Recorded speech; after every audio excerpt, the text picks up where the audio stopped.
नमस्कार श्रोते हो. दीपक रेगे कथाकथन चॅनलवर तुम्ही ऐकताय आयडा बॅरेटो लिखित तांबड्या आजीचे सारवलेले अंगण ही कादंबरी.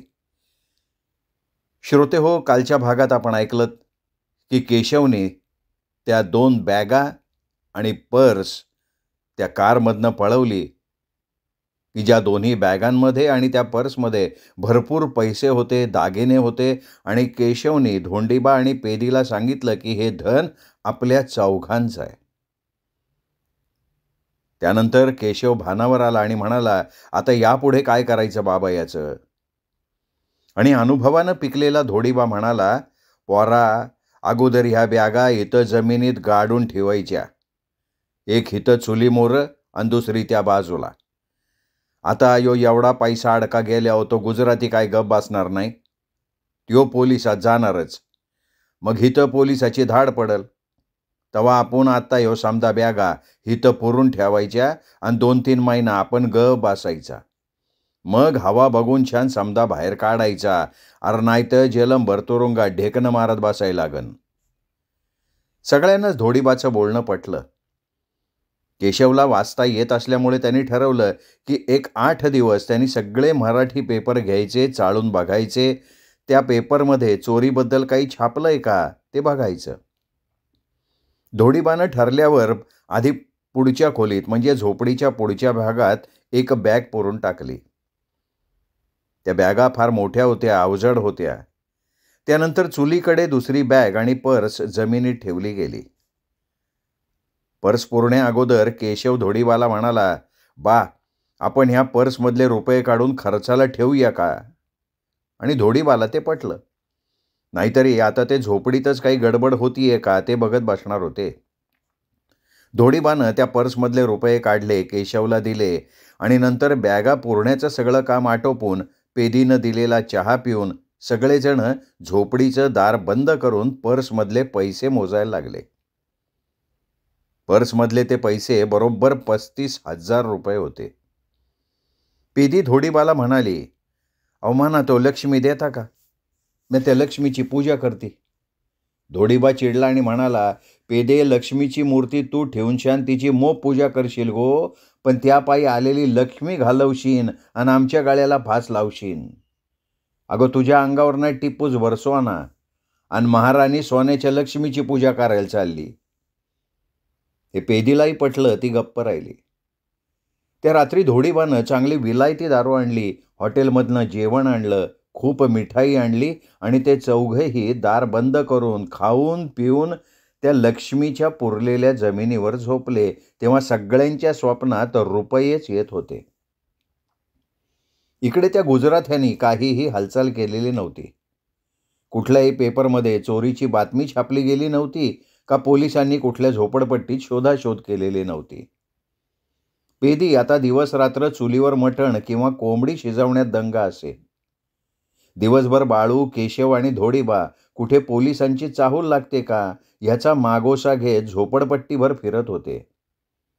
जवळच्या त्या पुलावर एवढी मोठी चोरी होऊन सुद्धा त्या गोष्टीची कुठल्याही प्रकारची कुठेही वाच्यता झाली नव्हती. असे 2-3 महिने गेले आणि नंतर आणखीन धीर केशवला धरवेना. त्या प्रत्येक बॅगेत किती धन आहे हे त्याला मोजून बघायचं होतं. केशवला वाटत होतं की सगळ्यांना नवीन कपडे घ्यावेत, पण धोडीबानी या कुठल्याच गोष्टीला परवानगी दिली नाही. आपल्या दैनंदिन जीवनात कुठल्याही कसल्याही प्रकारचा बदल करणं म्हणजे लोकांच्या नजरा आपल्यावर ओढवून घेणं हे त्यांनी केशवला समजावून सांगितलं आणि मग पुढचा विचार करून केशवसुद्धा गप्प राहिला. पण आता 2 महिने उलटून गेले होते. केशव तरी किती धीर धरणार?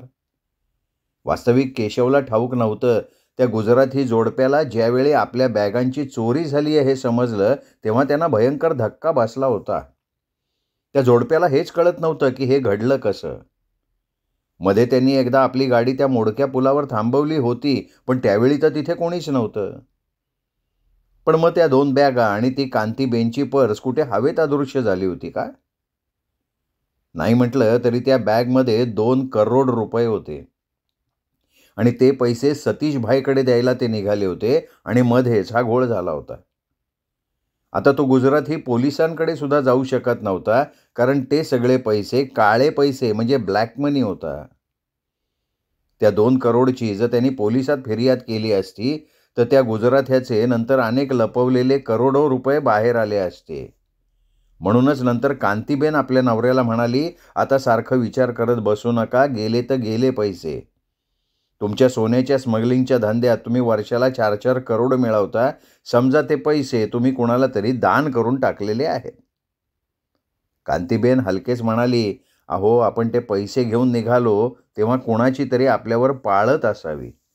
कुणाला तरी आपण ते पैसे घेऊन जाणार हे ठाऊक असावं, म्हणून इथून पुढे तरी तुम्ही सावध राहा."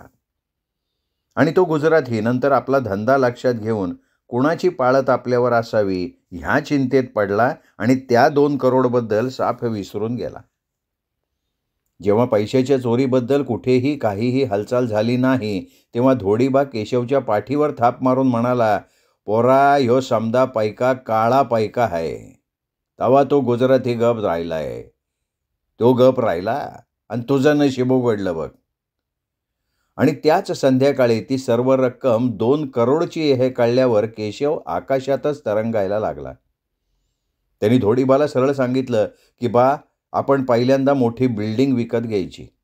त्यात हातभट्टीचा धंदा खोलायचा आणि मुख्य म्हणजे सर्वांनी कायम एकत्र राहायचं. तरी मी अर्धा करोड बाळूच्या नावावर बँकेत ठेवणार आहे. पण सगळ्यात आधी आपण दारूचा धंदा करू, नंतर पैसे बँकेत ठेवता येतील. नाहीतर इतके पैसे कुठून आले असं कोणी विचारलं तर आपली पंचाईत होणार." त्या पर्समध्ये मिळालेले सगळे दागिने सावकाश मोडून नवीन दागिने करायचे असं केशवनं ठरवून टाकलं. कुमठ्याच्या केशवनी आणि धोडीबावनं गिरगावला मुख्य रस्त्याच्या कडेला असलेली 3 मजली आलिशान नवी बांधलेली पारशेची बिल्डिंगच विकत घेतली होती आणि त्यानंतर त्या बिल्डिंगच्या मागची बिल्डिंगसुद्धा त्यांनी विकत घेऊन टाकली. त्या पहिल्या बिल्डिंगच्या प्रत्येक मजल्यावर मोठमोठ्या 8 खोल्या होत्या, तर दुसरी बिल्डिंगसुद्धा तेवढीच मोठी होती. केशवनी पहिली बिल्डिंग आपल्या नावावर केली, तर दुसरी बिल्डिंग त्यांनी बाळूच्या नावावर केली. आणि नंतर सगळं काही भराभरा घडत गेलं. त्या मोठ्या 3 मजली इमारतीत वरचा संपूर्ण मजला केशवसाठी मोकळा ठेवला गेला. दुसऱ्या मजल्यावर स्वयंपाकघर आणि बाकीच्या खोल्या धोडी, पेदी, बाळू आणि पाहुण्यांसाठी दिल्या गेल्या आणि खालच्या मजल्यावर आलिशान असं फर्निचर ठेवून उठण्या बसण्यासाठी त्या खोल्या ठेवल्या गेल्या. केशवनी चांगला खर्च करून दोन्ही बिल्डिंगमध्ये लिफ्ट बसवून टाकल्या. आता पेदी, धोडीबा त्या लिफ्टच्या खोलीत उभं राहून कुठल्याही मजल्याच्या खोलीत पटकन जात येत होते. केशवनी बाळूच्या त्या दुसऱ्या बिल्डिंगमध्ये दारूचा धंदा करायचं ठरवलं. वरच्या मजल्यावर दारू मटणाचं हॉटेल टाकण्याचा बेत ठरला आणि हे सगळं झाल्यावर धोडीबाबाकडे भरपूर रुपये देऊन केशवनं आपल्या पेदीमाईला जे आवडतील ते दागिने, जी आवडतील ती लुगडी घ्यायला सांगितलं. आणि हे सगळं काही नीट झाल्यावर केशवनी आधी सोनाराकडे जाऊन 2 सोन्याच्या बांगड्या घेतल्या आणि तो आपल्या बिल्डिंगमध्ये आला. या प्रत्येक क्षणाला त्याच्या डोळ्यासमोर त्याची केशा आजी होती. पेदीमाईनं ती मोठी खोली आपलं माझघर बनवलं होतं. आपलं माझघर असावं किंवा माझघर असतं हे पेदीला ठाऊक सुद्धा नव्हतं. परंतु आता पेदीला स्वतःचं माझघर मिळालं होतं आणि त्या माझघरात काय करू आणि काय नको असं तिला झालेलं होतं. केशवनी आपल्या पेदीमाईच्या हातात जेव्हा खूप पैसे ठेवून तिला माझघरात लागणारं सामान आणायला धोडीबाबाबरोबर पाठवलं, त्यावेळी पेदीनी अनेक पितळीची भांडी घेतली. पितळीचे डबे, ताट, वाट्या, पेले, चमचे सगळं काही तिने घेतलं. चहा पिण्यासाठी नक्षीदार कब्बशा घेतल्या, काचेच्या बरण्या घेतल्या. हे आणि असंच बरंच काही घेऊन पेदीनी आपलं माझघर भरून सजवून टाकलं होतं. वास्तविक रस्त्यावरचे कागद गोळा करणाऱ्या पेदीला माझघरात काय हवं असतं, त्या बरण्यात काय भरतात हे काही ठाऊक नव्हतं. तिच्या झोपडीच्या माझघरात तर एका लहान टोपलीत ती मीठ, मसाला, चहा साखरेच्या पुड्या ठेवायची. पण आता तिच्या मोठ्या पोरानं तिला तिचं माझघर दिलं होतं आणि तिला हव्या त्या वस्तू ती कुठल्याही डब्यात ठेवू शकणार होती. पेदीनी 2 मोठ्या शेगड्या सुद्धा घेतल्या. बाळूनी एक मोठं कोळशाचं पोतं बाजूच्या खोलीत आणून टाकलं होतं. वास्तविक पेदीनं कधीही कसलीही स्वप्न पाहिली नव्हती. तिची एक म्हातारी आई होती. तिने हा खिसे कापू नवरा तिच्या पदरात घातला आणि एकदा ती थंडीतच गोठून ताठ झाली होती. आपला खिसे कापू नवरा आणि कब्बशा धुणारा पोरगा आणि तिच्या खांद्यावर नेहमी विसावणारं ते मोठं गोणपाट हे तिचं विश्व होतं. पण आज ती एका मोठ्या माझघराची मालकीण झाली होती. स्वतः पेदी नखशिखांत बदलली होती. नवीन लुगडं, चोळी, गळ्यात मोठं मंगळसूत्र, वरून 2 सोन्याच्या सोनसाखळ्या, हातात 4-4 सोन्याच्या बांगड्या, त्यामध्ये 4 काचेची काकणं तिला प्रचंड सुखावत होती. कानात मोत्याची कर्णफुलं, 2 अंगठ्या, नाकात अस्सल सोन्याची लाल खड्याची चमकी पेदीला फार वेगळं बनवत होती. आपल्या पातळ केसाच्या बुचा एवढ्या आंबाड्यावर जेव्हा शेवंतीची वेणी माळून पेदीनं स्वतःला आरशात बघितलं, त्यावेळी तिला जाणवलं की आपलं तारुण्य हरवलंय आता.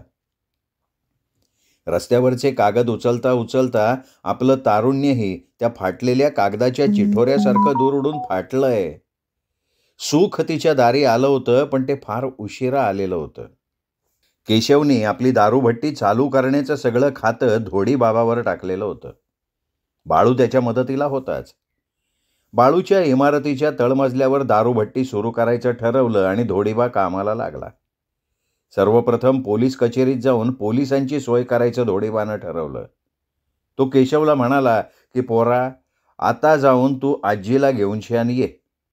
अरे आपल्या दारूभट्टीचा उद्घाटन आपल्या आजीच करू दे ना. पण केशव धोडीबाला म्हणाला, बाबा, आपल्या दारूभट्टीचं उद्घाटन नेहमी पेल्यातून दारू ठोकणारी आपली पेदी मायच करेल. हे जेव्हा त्यांनी धोडीबाला सांगितलं, त्यावेळी पेदी पुन्हा केशवला धरून धो धो रडली होती. आणि शेवटी केशवचं स्वप्न साकार झालं. शेवटी त्याची स्वतःची हातभट्टी सुरू झाली आणि नंतर पोलिसांचे हप्ते सुरू झाले. दारूच्या बाटल्यांची गडबड सुरू झाली. रोजचा जमा खर्च यातच केशव आकंठ बुडून गेला होता. बाळूच्या वरच्या मजल्यावर टेबलं आणि बाकडी मांडून दारूचा गुत्ता चालू करण्यात आला. स्वतः धोडीबा आणि बाळू दारू गाळत आणि गिऱ्हाईक सुद्धा सांभाळत. पेदी शेगडीवर अंडी उकडून ठेवत असे आणि केशवचा हा धंदा अपेक्षेपेक्षाही खूप फायदेशीर ठरलेला होता. रोज नोटांचा ढीग केशवच्या गल्ल्यात जमा होत होता आणि नंतर केशवनं 1/2 करोड बाळूच्या नावानं बँकेत भरून बाकीची सगळी बँकेची खाती आपल्या आणि केशा आजीच्या नावावर काढली. पेदी आता रोज आंघोळ करून आपल्या काळ्या तोंडावर हलकेच पावडरचा पफ फिरवत असे. पेदीची देवावर श्रद्धा नव्हती. तिने कधी देवाची आठवणसुद्धा काढली नव्हती. परंतु तिच्या आईचा एक फार जुना यल्लम्माचा मुखवटा तिच्याजवळ होता आणि पेदीने ठरवलं की देवघर करायचं. तिने लगेच माझघराच्या एका कोपऱ्यात तो यल्लम्माचा मुखवटा ठेवला. त्याच्यापुढे एक समई ठेवली आणि इतर गृहिणींसारखी ती आंघोळ झाली की 4 फुलं घालून हळद कुंकू लावून त्या यल्लम्माच्या मुखवट्याची पूजा करायला लागली. दुपारी त्या यल्लम्माला ताटातून मटण, मच्छी आणि दारू वाढायला लागली. आता पेदीचंही बरोबर होतं. हे सगळं यल्लम्माच्या पुढ्यात खाताना ती तरी कशी तिला उपाशी ठेवणार. तिथे कोमठ्यात तांबड्या आजीचा रावण सगळं खात होता आणि इथे पेदी माईची यल्लम्मा. म्हणतात ना, ज्याची भक्ती जैसी तया फळ मिळे तैसी. केशवनं जेव्हा पेदीमाईचा यल्लम्माचा मुखवटा पाटावर बसलेला पाहिला, तसा त्याने एक छान देव्हारा आणला बाजारातनं आणि तो पेदीमाईला दिला. त्या देव्हाऱ्यात तो यल्लम्माचा मुखवटा ठेवायला सांगितला. आता देवाला सुद्धा घर हवं ना. आणि पेदीमाईला एकदा माउंट मेरीच्या जत्रेत केशवनं मोटारीत बसून काढलेला फोटो मिळाला. झालं, पेदीने तो फोटो सरळ आपल्या यल्लम्माच्या मुखवट्या शेजारी ठेवला आणि रोज सकाळी जिन्यात फुलाची पुडी फेकणाऱ्या मुलाला तिने आता रोज 2 हारांच्या पुड्या फेकायला सांगितल्या. आणि नंतर रोज यल्लम्माच्या मुखवट्याबरोबर ती केशवच्या फोटोवर सुद्धा हार चढवायला लागली. केशवच्या फोटोला हळद कुंकू लावून यल्लम्मा बरोबर त्याला वाढायला लागली. केशवला पेदीमाईचं हे वागणं अजिबात आवडलं नाही. यल्लम्मा देवीजवळ आपला फोटो ठेवायला केशवचा पूर्ण विरोध होता. आणि नंतर पेदीमाईच्या या जगावेगळ्या विचित्र गोष्टीला तो खदखदून हसला सुद्धा होता. केशवनं जेव्हा आपला फोटो देव्हाऱ्यातून काढला त्यावेळी पेदी रडत रडत त्याला म्हणाली, की "पोरा, अरे तुला वाटलं ना तर यल्लम्माचा मुखवटा काढून शान टाक, पण मला तुझी रोज पूजा करू दे. अरे तूच आमचा देव आहे. तुझ्यामुळं तर हे सोन्याचे दिस आम्हाला गावले. आणि तुझा फोटो इथनं काढला तर म्या कवा बी तुझ्या संग बोलणार नाही आणि तुझी आणलेली दारू बी म्या पिणार नाही." शेवटी केशवला पेदीमायपुढे हार मानावी लागली आणि नंतर यल्लम्माला हात जोडून तो म्हणाला, की "यल्लम्मा, अगं माझ्या आईमुळे मी तुझ्याजवळ बसतोय. मला क्षमा कर हो." आणि चांगल्या यल्लम्मांना सुद्धा केशवला जरा सरकून आपल्या जवळ बसायला जागा दिली. केशव मनात म्हणाला, "या मुंबापुरीनी मला आधी आई-वडील आणि भाऊ दिले, नंतर धनदौलत दिली आणि आता तर देवत्व सुद्धा दिलंय." त्याला त्या क्षणी वाटलं, की कधी झाडाखालच्या दगडाला कोणी देवत्व प्राप्त होतं ना, तसा प्रकार आपल्या बाबतीत सुद्धा झालाय. पूर्वी माहीमच्या झोपडपट्टीत केशव आणि बाळूचा एक मित्र होता, मंगेश. तसा पूर्वी तो अस्सल पाकीटमार होता. पण एकदा पाकीट मारून पळताना त्याला अपघात झाला. तो एका पायानं लंगडा झाला. मंगेशला आणि त्याच्या म्हाताऱ्या बापाला उपास पडायला लागले. तसा राजा पहिलवान त्यांना काही मदत करायचा, पण पुष्कळ वेळा केशव आणि बाळूच त्यांना जास्त मदत करत असत. आमचा पेदी कधी जेवण उरलं की जाऊन मंगेश आणि त्याच्या म्हाताऱ्या बापाला वाढत असे. धोडीबाच्या झोपडीनंतर हुसेन चाच्याची झोपडी होती. हुसेन चाचा आणि त्याचा मुलगा रहीम तिथे राहत होते. रहीमची आई दुसऱ्याबरोबर निकाह लावून लहानग्या रहीमला सोडून गेली होती आणि एकदा हुसेन चाचा रेल्वे अपघातात गेले. तेव्हा रहीम बाळूच्या वयाचा म्हणजे त्यावेळी 4 वर्षांचा. त्यावेळी पेदीनी आणि धोंडीबानं या रहीमला आधार दिला होता. रहीम पेदीला अम्मा म्हणत असे. पुढे हा रहीमसुद्धा केशव आणि बाळूबरोबर राजा पहिलवानची दारू पोचवायचं काम करत असे. पण नंतर राजा दादाचं ते प्रकरण घडलं. त्यानंतर बाळू आणि केशव कधी माहीमच्या धारावी झोपडपट्टीत गेले नव्हते. पण आता दारूच्या धंद्यासाठी केशवला विश्वासू तरुणांची गरज होती आणि एक दिवस धोडीबानं जाऊन मंगेश, त्याच्या म्हाताऱ्याला, रहीमला आणि आणखीन 2-3 तरुणांना आपल्या इथे आणलं. केशवला आणि बाळूला आणि पेदीला बघून ते सगळेजण खुश झाले. नंतर केशवने आपल्या धंद्याचा विस्तार वाढवला. लक्ष्मी 4ही बाजूनी केशवकडे यायला लागली. केशवने या सगळ्यांची सोय बाळूच्या बिल्डिंगमध्येच केली. सर्वांना झोपायला मोठे पलंग, पंखे, ट्यूबलाईट, रेडिओ सगळं काही त्या खोल्यात होतं. पेदीमाय रोज 10 शेर मटण आणून मसाला घालून शिजवून त्या सगळ्यांना वाढत असे. त्या सगळ्यांचं आता एक मोठं कुटुंब तयार झालं होतं. केशवनी सगळ्यांची बँकेत खाती काढून दिली होती. दुपारी जरा फुरसत मिळाली की कुणीही पटकन पेदीमाईच्या माजघरात जात असे आणि जेवून येत असे. पण केशवचा एक नियम होता. कुणी दुपारी कधीही जेवून येऊ दे, पण रात्री मात्र सगळ्यांनी एकत्र बसून जेवण घेतलं पाहिजे. रात्री त्या सगळ्यांची ती मोठी पंगत मटण खात, दारू पीत, हसण्या खिदळण्यात आणि पेदीमाईच्या आग्रहात बुडून जात असे. इथलं सगळं बस्तान नीट बसल्यावर केशवनी सगळी जबाबदारी धोडीबाबावर टाकून लगालग कोमठ्याला जायची तयारी केली होती आणि केशवचं अख्खं कुटुंब केशवच्या कोमठ्याला जायच्या तयारीला लागलेलं होतं. कुमठेकर केशवला ठाऊक होतं तो गेल्यावर अख्खं कुमठं गाव त्याला भेटायला येणार आणि नंतर ममईची मिठाई त्यांच्या हातावर त्याला ठेवावीच लागणार. म्हणून केशवनी 2 बॅगा भरून ममईची मिठाई घेतली. केशा आजीसाठी 2 नवीन लुगडी घेतली. तिच्यासाठी तपकिरीचा मोठा डबा घेतला आणि आपले 4 रंगीत शर्ट, टाईट पॅन्ट, त्याचे आवडते रंगीत रुमाल आणि डोळ्यावर उन्हाचा काळा चष्मा त्याने आपल्या बॅगेत घेतला. त्याच्या नेहमीच्या 2 अत्तराच्या बाटल्या, 10-12 सिगरेटची पाकिटं घेतली आणि नंतर त्यांनी पूर्वी खरेदी केलेल्या त्या सोन्याच्या 2 बांगड्या आपल्या बॅगेत ठेवल्या. तो कुमठ्यात गेल्यावर सगळ्यात आधी केशा आजीच्या नकळत त्या बांगड्या त्या पत्र्याच्या पेटीच्या तळाशी लपवून ठेवणार होता. कारण त्याला ठाऊक होतं तो गेल्यावर केशा आजी रात्रीचं जेवण आटपलं की त्या बांगड्या काढून पुन्हा पुन्हा त्याला दाखवणार होती आणि म्हणणार होती की पोरा, या तुझ्या आईच्या बांगड्या तुझ्या बायकोसाठी मी ठेवल्यात. सर्व तयारी झाल्यावर पेदीमाईला कळेच ना की आजीला आणखीन काय द्यायचं. शेवटी ती बाळूला घेऊन सोनाराकडे गेली. तिने 4 बांगड्या, 1 बोरमाळ, अंगठी आणि कर्णफुलं घेतली. ती केशवला दिली आणि म्हणाली, "पोरा, यो समदा माझ्या आईला नेशीव आणि तिला मनानं इथं घेऊन ये." आता केशवच्या हे लक्षात आलं नव्हतं. त्याला पुन्हा एकदा आपली पेदीमाईची आपल्यावरची माया जाणवली. तो धोडीबाय, पेदीमाय आणि मंगेशच्या बाबांच्या पाया पडला आणि केशव कुमठ्याला जायला निघाला. खरं तर त्याने टॅक्सीतून जावं असं सगळ्यांचं म्हणणं होतं, पण केशव मुद्दाम एसटीने निघाला. खूप वर्षांनी आपल्या कोमठ्याच्या लोकांमधनं त्याला कोमठ्याला जायचं होतं. ते सर्वजण जेव्हा एसटी स्टँडजवळ आले, तसं पेदीनं मोठ्यांदा गळा काढला. धोडीबा एकदम चिडला, पेदीवर ओरडला, "अगो पेदे, तुवा पोर कंच्या लढाईला चालल्यागत काय गळा काढती? आपला केशवा आपल्या आईला आणायला चाललाय. तू रडून शान त्याला अपशकुन करू नको ग." आणि पेदीमाय गप करून रडायची थांबली. केशवला एसटीत चांगली खिडकीजवळची जागा मिळाली. एसटी सुटायला थोडा वेळ होता. धोडीबानं बापाच्या मायेनं 2 100च्या नोटा काढल्या, केशवला दिल्या आणि म्हणाला, "पोरा, रस्त्यात काय पण आबर चबर खाऊ न ग. तुझ्या आईनं दिलंय त्योच डबा खा. आणि हाताची बिलकुल काळजी करू न ग. म्या हात आहे. तू माह्या आईला नीट घेऊन छान लगीच ये." हे बोलताना धोडीबाचे डोळे पाणवले.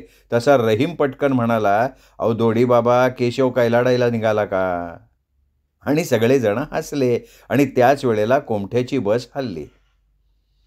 केशवला धोडीबाचे ते असे पैसे देणं खूप लागलं होतं. वास्तविक धोडीबाला ठाऊक होतं केशवनी भरपूर पैसे घेतलेत, तरी देखील एका निव्वळ निर्मळ मायेमुळे धोडीबाच्या हातून ती कृती घडली होती आणि केशवनी ते 200 रुपये आपल्याही नकळत आपल्या कपाळाला लावले होते. त्या कुमठ्याच्या एसटीत खूप कुमठेकर होते. सर्वजण कोकणीत बोलून पान खात तपकीर ओढत होते. परंतु एकाही कुमठेकराला केशवनं ओळखलं नव्हतं की कुणी कुमठेकरानं केशवला ओळखलं नव्हतं. फक्त त्याच्या जवळ बसलेला कुमठेकर जेव्हा केशवचे लांब केस बघून चेष्टेत हसत मोठ्यांदा म्हणाला, "आगा तू पोरगो असा की पोरगे असा?" आणि त्यावर सगळे खो खो हसले. आमचा केशवसुद्धा अस्सल कुमठेकर होता. तो देखील हसत मोठ्यांदा म्हणाला, "साहेबा, मुझ्या छातीचेर पळय, मागीर तुका कळतले हाव पोरगो असा की पोरगी." आणि कुमठेकर जीभ चावून गप्प बसला. पुन्हा एकदा एसटीत खसखस पिकली. जसजसं कुमठं जवळ यायला लागला, तसतसा केशव भूतकाळातल्या अनेक आठवणींनी अस्वस्थ झाला. त्याने अजूनसुद्धा आपल्याजवळ केशआजीच्या लुगड्याच्या चिंधीत बांधलेल्या रुपयाची ती चुरपुंडी जवळ ठेवलेली होती. त्याच्याजवळ असलेल्या अमाप पैशाहून त्या चुरपुंडीतले रुपये त्याला फार मोलाचे होते. त्याला त्याची केशआजी सतत आठवत होती आणि त्याला एकदम भडभडून आलं. तो आपल्याही नकळत पुटपुटला की "आज्ये, तुझा केशवा तुझ्या जवळ येतोय ग." केशव कुमठ्याहून गेला तेव्हा फक्त 14 वर्षांचा एक कोवळा पोरगा होता. आत्ता तो 24 वर्षाचा एक तरुण होऊन आपल्या केशआजीकडे निघाला होता. 10 वर्षात त्यांनी आपल्या आजीला पाहिलं नव्हतं.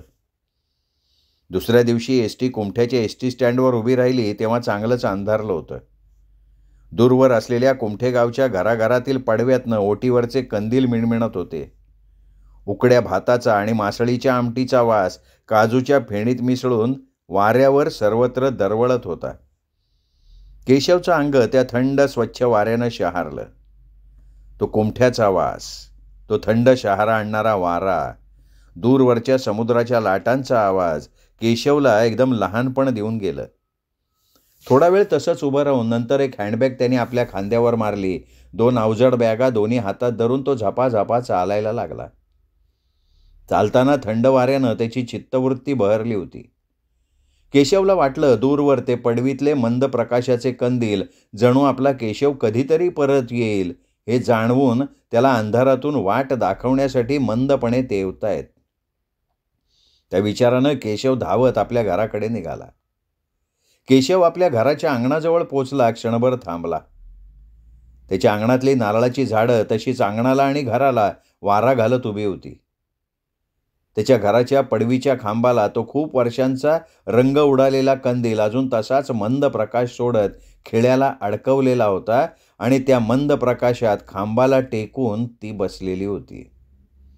ती आपल्याच कुठल्या तरी विचारात गर्क होती. नंतर अचानक रडत मोठ्यांदा म्हणाली, की "माझा पुता केशवा, अरे मला तुझे पैसे नको, फक्त एकदा माझ्या कुशीत ये. पोरा मला पैसे पाठवून माझी किंमत तू पैशानं करतोस का रे केशवा?" आणि ती खाली मान घालून मुळू रडायला लागली. केशव नखशिखांत थरथरला. आपल्या हातातल्या बॅगा खाली टाकून पुढे सरकला. तिने त्याची सावली बघितली आणि ती म्हणाली, "अरे गणू, आज माझ्या केशवची, माझ्या काळजाच्या तुकड्याची मला खूप आठवण येते रे. ये बाबा ये आणि बस इथे." आणि केशव स्वतःला विसरून "आज्ये, माझे आज्ये" करत केशा आजीच्या जवळ झेपावला. केशा आजी क्षणभर स्तब्ध झाली आणि पुढच्याच क्षणी तिच्या कुशीत शिरलेल्या केशवचे वेड्यासारखे मुके घेत माझ्या पुता करत रडत राहिली. केशा आजीचं सर्वांग थरथरत होतं. तिला उमाळ्यावर उमाळे येत होते. तिच्या अंधुक डोळ्यांना तो उंच तरुण आपला केशव आहे हेच पटत नव्हतं, पण त्याचा स्पर्श मात्र तिने ओळखला होता, कारण त्या स्पर्शात तिचा केशव सामावलेला होता. केशा आजी आणि केशव खूप वेळ एकमेकांना धरून रडत होते, हसत होते. ते वात्सल्य बघत तिथली नारळाची झाडं शांतपणे उभी होती. केशा आजीने एकदम थरथरत केशवला धरलं आणि त्याचा हात आपल्या डोक्यावर ठेवत म्हणाली, "केशवा, शपथ घे, पुन्हा मला सोडून जाणार नाहीस. तुझे आईबाप मला असेच सोडून गेले, ते परत आले नाहीत. पण तू आलास, माझ्यासाठी आलास, आता नाही ना मला सोडून जाणार." केशवने हलकेच केशा आजीला उठवलं. तिला धरून तो माझघरात घेऊन आला. त्याला जाणवलं की आपली आजी आता एकदम कृश झाली आहे. तिला हलकेच भिंतीला टेकून बसवलं आणि म्हणाला, "आज्ये, मी आता तुला कधी सोडून जाणार नाही. हे पाणी पी, मी अंगणातल्या बॅगा घेऊन येतो." केशव आजीला पाणी देऊन उठला आणि त्याच वेळेला केशवचा मित्र गणू केशा आजीकडे गप्पा मारायला आला. त्याने अंगणात पडलेल्या बॅगा बघितल्या आणि त्याच्या लक्षात आलं की केशव आलाय. तोच बॅगा उचलून केशवा केशवा करत आत आला. केशवच्या गळ्यात पडला. गणू केशवचा लंगोट मित्र. केशव असा घरातनं मुंबईला निघून गेला तेव्हा गणूची सुद्धा केशवबरोबर जायची इच्छा होती, पण त्यावेळी त्याची आई जिवंत होती आणि तिच्या पातळ सोन्याच्या बांगड्या तिच्या हातातच होत्या. मग काय विकून गणू केशवबरोबर मुंबईला जाणार? केशव गेला आणि गणू खूप एकटा पडला. त्यांनी केशा आजीला केशव मुंबईला गेला म्हणून सांगितलं आणि त्यावेळी सैरावैरा झालेल्या आजीला बघून त्याला वाईट वाटलं आणि नंतर तो रोज रात्री आजीकडे येऊन तिच्याच अंगणात तिच्याशी गप्पा गोष्टी करत झोपी जात असे. पुढे गणूची आई वारली. आता त्याच्या आईच्या त्या 2 सोन्याच्या बांगड्या त्याच्याजवळ होत्या, पण केशव इथे नव्हता आणि केशवसारखं एकट्यानं मुंबईला जायचं धैर्य गणूकडे नव्हतं. गणू केशव नसताना केशा आजीला खूप सांभाळत होता. तो नेहमी केशा आजीला सांगायचा की "आजी, माझं मन मला सांगते केशव परत येईल." आणि आज खरोखर केशव परत आला होता. केशव गणू दोघं बसून गप्पा गोष्टी करायला लागले. तशी आजी उठली. तिने चुलीवरची पेजेची मडकी काढली आणि केशव म्हणाला, "आजी, आता जेवण नको, मी पेज पिईन, तू फक्त माझ्या जवळ बस." केशवने गणूला ममईची मिठाई दिली. गोड गोड बर्फी आजीला आपल्या हातानं भरवली. केशा आजी ती गोड बर्फी आपल्या बोळक्या तोंडात घोळवून खात खुदू हसत राहिली. केशव गणूला म्हणाला, "गणू, तू आता आपल्या केशा आजी सकट माझ्याबरोबर मुंबईला यायचंय." गणू आनंदानं हो म्हणाला आणि उद्या सकाळी येतो म्हणून केशवला आजीकडं एकटा सोडून आपल्या घराकडे गेला. केशा आजीनं नंतर केशवला पेज वाढली. केशवनं ती ताट भरून पातळ पेज प्यायली आणि तो अंगणात केशा आजीच्या मांडीवर डोकं ठेवून शांतपणे पडून राहिला. त्यावेळी कोंबठ्याचं ते शांत वातावरण, त्याच्याजवळ त्याची प्राणप्रिय आजी, हे क्षण केशवला परमसुखाचे वाटत होते. जणू 8-10 वर्षापूर्वीचा तो मागे गेलेला सुखद काळ पुन्हा एकदा झटकन येऊन त्याच्या पुढे उभा राहिला होता. आजीने केशवच्या डोक्यावरनं हात फिरवला आणि त्याला विचारलं की "पोरा केशव, तुमच्या ममईला न्हावी नाही का रे? किती झिंज्या वाढल्यात. उद्या जा आणि शंकरा न्हाव्याकडनं बारीक केस कापून घे." केशव आजीला हसत म्हणाला, "अगो आजी, ही मुंबईची फॅशन आहे, तुला नाही कळणार." त्या रात्री केशव आपल्या आजीच्या कुशीत अंगणात झोपला. सकाळी केशा आजीनं केशवने आणलेलं नवीन लुगडं नेसलं. त्याने आणलेले सगळे दागिने घातले. ती हरखून गेली. आज आजीच्या घरात दिवाळी दसरा उगवला होता. अगदी पहाटे सुताराच्या नाम्यानं तांब्या घेऊन खडकात हागायला जाताना केशवला अंगणात बघितलं आणि एका क्षणात सगळ्या कुमठेकरांना कळलं की केशा आजीचा केशव आपल्या झिंज्या वाढवून गावी परत आलाय. झालं. सकाळी सकाळी तांब्या घेऊन खडकाच्या आडोशाला गेलेले कुमठेकर रिकामे तांबे घेऊन परत येताना धावत पळत केशा आजीच्या अंगणात जमले. आजीच्या अंगणात कुमठेकरांची ही गर्दी जमली. केशव दारात उभा होता आणि ताटात ममईची मिठाई घेऊन केशा आजी सगळ्या कुमठेकरांच्या हातावर प्रसाद टेकवावा तशी इवली इवली मिठाई सगळ्यांच्या हातावर ठेवत होती आणि कुमठेकरही जणू अंबाबाईचा प्रसाद ग्रहण करावा तशा प्रकारे ती इवलीशी मिठाई डोक्याला लावून केशवच्या नावानं खात होते. काही बायका तर भावनेच्या भरात केशवच्या पाया पडायला लागल्या. तसा केशव वैतागला आणि सरळ आपला गळ घेऊन समुद्राच्या उतरणीवर निघून गेला आणि तिथेच त्याला लता आणि नलीचं हसणं ऐकू आलं होतं. लताला पाहताच ती त्याच्या हृदयातच बसली होती. गोड लता त्याच्या मनाला एकदम भावली होती आणि ती कुणाची पोरगी असेल ह्याच विचारानं केशव घराकडे निघालेला होता. श्रोते हो, तुम्ही ऐकताय आयडा बॅरेटो लिखित तांबड्या आजीचे सारवलेले अंगण ही कादंबरी. कादंबरीचा आजचा भाग इथेच संपला. पुढचा भाग ऐकण्यासाठी केशव आणि लताचं पुढे काय होणार हे ऐकण्यासाठी उद्या भेटूयात दीपक रेगे कथाकथन चॅनलवर. तोपर्यंत नमस्कार.